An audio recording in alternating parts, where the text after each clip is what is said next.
आज आपण bread रोलची recipe पाहूया। सर्वप्रथम ब्रेडचा कडा कापून घेऊया। पूर्णपणे आपल्याला बारीक करून घ्यायचे ब्रेड। 4 बटाटे शिजवून घेतले, पावभाजी स्मॅशरने स्मॅश करून घ्यायचे। स्मॅश केलेला बटाटा ब्रेड मध्ये घालून घेऊया।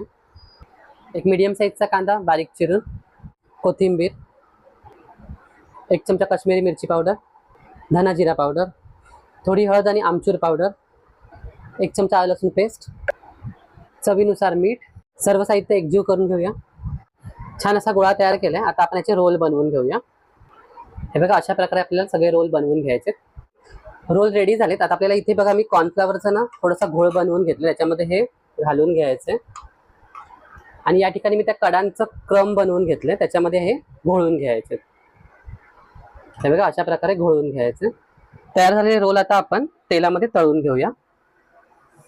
आणि अशा प्रकारे आपला ब्रेड रोल बनवून तयार आहे। रेसिपी आवडल्यास लाईक, शेअर, सबस्क्राईब। धन्यवाद।